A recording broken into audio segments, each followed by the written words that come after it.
পৃথিবীতে সবাই ভালো থাকতে চায়, তবে এই ভালো থাকার জন্য সবার কিন্তু একটা খারাপ সময় আসা খুব বেশি দরকার। খারাপ সময়টা আপনাকে অনেক কিছু শেখাবে, জীবন সম্পর্কে, বাস্তবতা সম্পর্কে। ভালো সময়ে আপনাকে ঘিরে থাকা খুব কাছের মানুষগুলোকে, তো সব কিছু শিখে আপনি কিন্তু একদম বলে না, লোহা যত পোড়াবেন, যত পেটাবেন, তত বেশি মজবুত হবে। তো আপনিও কিন্তু ঠিক ততটা মজবুত হয়ে যাবেন। দুমকো হাওয়া তো দূরের কথা, অনেক বেশি কালবৈশাখী ঝড় আপনাকে কিন্তু ভাঙতেও পারবে না, চুরমার করতেও পারবে না। হ্যালো এভরিওয়ান, আসসালামু আলাইকুম। আমি শামসুন নাহার, লালবাগ পুরান ঢাকা থেকে বলছি।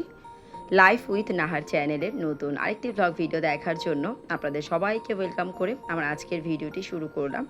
বেশ অনেক দিন পর আপনাদের সাথে একটা ভিডিও শেয়ার করছি। ভয়েসটা যখন করছিলাম তো অন্যরকম একটা ফিলিংস হচ্ছিল। তো সত্যি কথা, ইউটিউব থেকে কী পাই বা না পাই, কেন যেন এটা একটা খুব ভালো লাগার জায়গা হয়ে উঠেছে। এখানে কাজ করতেও ভালো লাগে। আমার মতো ধৈর্যহীন একটা মানুষ এতদিন যাবৎ ধৈর্য নিয়ে কাজটা করছে, আমার কাছে মনে হয় এটা অনেক বড় একটা ব্যাপার। তো যাই হোক, যে যেখান থেকে বসে আমার আজকের ভিডিওটি দেখছেন, আপনাদের সকলের সুস্থতা কামনা করছি। আলহামদুলিল্লাহ আমরা সুস্থ আছি, তবে অনেকটা বেশি ব্যস্ত ছিলাম।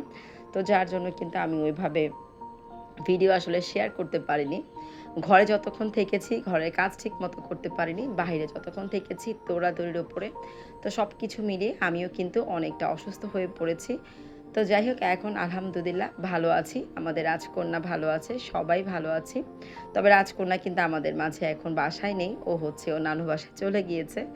দীর্ঘ 1-1.5 মাস পর হয়তোবা রাজকন্যার দেখা পাবো।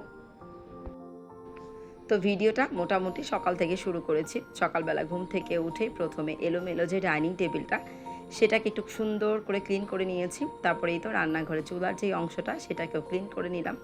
ওই যে বললাম, ঘরে যতক্ষণ থেকেছি যতটুকু না করলেই না, ততটুকু কাজ করতে হয়েছে। বাড়তি এই যে গুছানো গাছানো, পরিষ্কার পরিচ্ছন্ন এই কাজগুলো সেভাবে আসলে করে উঠতে পারিনি। তো এখানে চুলার অংশটা পরিষ্কার করে চা বসিয়ে দিয়েছি। তো আমি যে চা বসাবো সেটার হাঁড়িটা কিন্তু একটু ছোট। তো তখন দেখা যায় কি, মাঝে মাঝে এটা পড়ে যাওয়ার সম্ভাবনা থাকে। তো এই জন্য আমি কিন্তু এভাবে একটা স্ট্যান্ড দিয়ে এর উপরে চা বসিয়ে দিয়েছি। আর চেষ্টা করি সবসময় চাটাকে এভাবে আমি কাপ দিয়ে পানি মেপে দিতে, তাহলে আমার কাছে মনে হয় চাপাতি, দুধ, চিনি সব কিছুর মেজারমেন্ট একদম পারফেক্ট হয়। এই গরমে আসলে ভারী খাবার একদম খাওয়া হচ্ছে না। তো হালকা পাতলা কিছু খাচ্ছি, কারণ তার পাশাপাশি প্রচুর পানি খাওয়া হচ্ছে।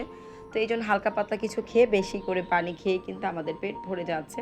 তো আজকেও কিন্তু বাইরে নাস্তা করব। তো প্রতিদিন পরোটা খেতে বাইরের একদম ভালো লাগে না। তো এখানে একটা ক্রিম বন এনেছিল, ক্রিম বনটা কিন্তু খুব সুন্দর একটা ফুল শেপে ছিল। তো বক্সে রাখার সময় আমার ছেলে কী করেছে, এভাবে মাঝখানে যে গোল গোল শেপগুলো কেটে ভেঙে রেখে দিয়েছে। তো কিছুটা ড্রাই কেক নিয়েছি, আর নিয়ে নিচ্ছি পাউরুটি আর নসিলা। যার আসলে নসিলা দিয়ে খেতে ইচ্ছে করে সে খাবে, আর যার ইচ্ছে করবে সে চা দিয়েও খেতে পারবে। এখানে একটা অপশন রেখেছি। ভিডিওর এই পর্যায়ে আপনাদের কাছে ছোট্ট একটি রিকোয়েস্ট, আমার আজকের ভিডিওর এই পর্যন্ত যারা আমার সাথে আছেন, প্লিজ একটা লাইক দিয়ে ভিডিওটা কন্টিনিউ করবেন। আজকে নতুন যারা আমার চ্যানেলে ভিজিট করছেন, অথবা আগে থেকে আমার ভিডিও দেখা হয় তবে এখনও চ্যানেলটিকে সাবস্ক্রাইব করা হয়নি, প্লিজ আমার চ্যানেলটিকে সাবস্ক্রাইব করে আমাকে আমার গন্তব্যে পৌঁছাতে একটু একটু করে হেল্প করবেন। আপনাদের প্রতিজনের একটু একটু হেল্প কিন্তু একদিন একটা বড় আকার হয়ে দাঁড়াবে। তো আর আমিও কিন্তু আমার গন্তব্যে পৌঁছাতে পারবো। তবে অলরেডি এই কাজগুলো আপনারা যারা করে ফেলেছেন, আপনাদের সকলকে জানাই অসংখ্য অসংখ্য ধন্যবাদ। এভাবেই আমাকে সাপোর্ট করে যাবেন। তো আজকে কিন্তু এই বছরের প্রথম পাকা আম খেয়েছি। তো মোটামুটি ভালো ছিল, অনেক বেশি যে ভালো তা না। আমি কিন্তু সবসময় একদম মিষ্টি পাকা আমগুলো খেতে পছন্দ করি। তো যাই হোক, এরপরে কিন্তু নাস্তা করার পর সব কিছু ক্লিন করে নিয়েছি। আমার কিন্তু বাজার চলে এসেছে, তো বেশ কিছু মাছ নিয়ে এসেছিল আর সবজি বাজার। তো বলেছি বেশি পরিমাণ মাছ নিয়ে আসবে না। এখন ওই যে বললাম, গরমের জন্য সেইভাবে কিন্তু খাওয়া দাওয়া করা হয় না। দুপুরে যদি ভাত খাওয়া হয়, রাত্রে কিন্তু কেউ ভাত খেতে চায় না, দেখা যায় টুকিটাকি খেয়ে আর ওই যে পানি খেতে খেতে অস্থির হয়ে রাত্রে আর খাওয়া দাওয়া করে না, যার জন্য রান্নার পরিমাণটা কম করতে হয়। শায়নের বাবা তো বাসায় দুপুরবেলা খায় না, আর আমরা মা ছেলেরা 3 জন। তো একই রকম মাছ যদি বেশি নিয়ে আসে, তো একটা জিনিসকে বারবার খেতে বাচ্চারাও পছন্দ করে না, আর আমি নিজেও পছন্দ করি না। তো যাই হোক, এগুলোকে গুছিয়ে নিয়েছি অফ ক্যামেরায়, সব কিছু গুছিয়ে একদম কেটে ধুয়ে নিয়েছি। এখন শুধু রান্না করব, আর পাশাপাশি ঘরটাকে একটু গুছিয়ে নিব। আর ইনশাল্লাহ এখন থেকে কন্টিনিউ ভিডিও দেওয়ার চেষ্টা করব, যেহেতু আসলে আমি সবসময় কন্টিনিউ ভিডিও দেওয়ার চেষ্টা করি। তবে যখন ব্যস্ত হয়ে যাই ঘরে বাইরে এত দৌড়াদৌড়ি করতে হয় যে আমি কাজ করতে পারি না তখন। আমার তো ইচ্ছে করে সবসময় ঘরে থাকতে, বাচ্চাদেরকে নিয়ে সংসারটা নিয়ে থাকতে। তবে কেন যেন দায়িত্ব থেকে এড়িয়ে চলতে পারি না। ছোট ভাইয়ের মেয়ে হয়েছে। এ তো একটা দায়িত্ব। তার পাশাপাশি কিন্তু অনেক আনন্দের ছিল।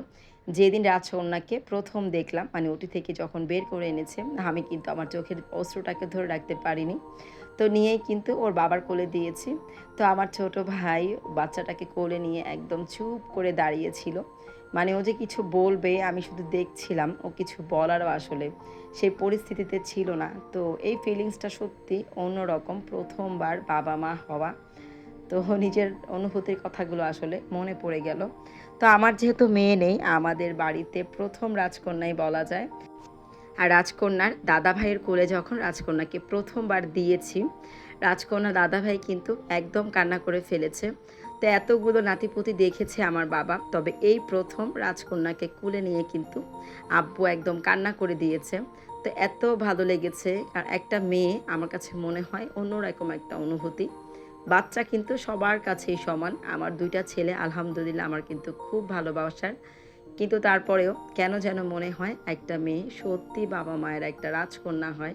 তো আমার তো দুর্ভাগ্য, আমার কোনো রাজকন্যা নেই। তবে এই যে অনেক বেশি রাজকন্যা কিন্তু আমার আশেপাশে আছে। বড় ননদের ২ মেয়ে, ছোট ননদের ১ মেয়ে, ছোট ভাইয়ের ১ মেয়ে। আর কি চাই বলেন তো? আর এই মেয়ে তো আমার কাছেই থাকবে। ওর বাবা-মা সবসময় বলে যে, "এই মেয়ে আমাদের হলেও আপু তুমি কিন্তু ওকে রাখবা, তোমার মতো করে রাখবা। কোনো সমস্যা নেই।" তো রাজকন্যা কিন্তু আজকেও নানা বাসা চলে গিয়েছে। আমাদের বাড়িতে প্রত্যেকের মন খারাপ। এত বেশি মন খারাপ। সুমাইয়া মানে আমার মেজো ভাইয়ের বউ যেটা, ও কিন্তু রাজকন্যার জন্য সুন্দর, সুন্দর হাতের বয়লা নিয়ে এসেছে। তো আজকে সকালে যখন সাদা একটা ফ্রক পরিয়ে ওকে বয়লা পরিয়ে কপালে টিপ দিয়ে রেডি করেছি। মাশাআল্লাহ, মাশাআল্লাহ। এত ভালো লাগছিল, চোখ যেন ফেরানোই যাচ্ছিল না। তো ইনশাল্লাহ রাজকুমারকে একটু বড় হতে দেন। আপনাদের সাথে অবশ্যই শেয়ার করব। তখন এখন যেহেতু অনেক ছোট, তাই আপনাদের সাথে ওইভাবে আমি আর শেয়ার করলাম না। তো এখানে কিছু কেনাকাটা করেছি যেগুলো আপনাদের সাথে শেয়ার করছি। প্রথমেই দেখালাম মাস্কগুলো, ওয়ান টাইম যে মাস্কগুলো, এগুলো কিন্তু ৪ পিসেরটা আমাদের বাইরে থেকে ৳১০ দিয়ে নিতে হয়। আমি এখানে ৫০ পিস নিয়েছি মাত্র ৳৬০ দিয়ে। তো সামিন খুব পছন্দ করে, এইজন্য এগুলো নেওয়া। আর সামিনের জন্য একটা বক্স নিয়েছি, টিফিন বক্স, আর নিয়েছি নিজের জন্য কয়েক পিসের সার্ভিং ডিশের একটা সেট। এই জিনিসটা বেশ অনেকদিন যাবৎ কিনবো করে কেনা হচ্ছিল না। তো আগে যেটা দেখেছি সেগুলো ছোট সাইজ ছিল, এটা তুলনামূলক একটু বড়, যার জন্য আমার কাছে বেশি ভালো লেগেছে। কোনো জিনিস সার্ভ করলে দেখা যায় খাওয়া দাওয়া করতে ও সুবিধে হবে। তো আজকের মতো ভিডিও থেকে এখানেই বিদায় নিচ্ছি। ইনশাল্লাহ খুব তাড়াতাড়ি আবার দেখা হবে। আল্লাহ হাফেজ, আসসালামু আলাইকুম।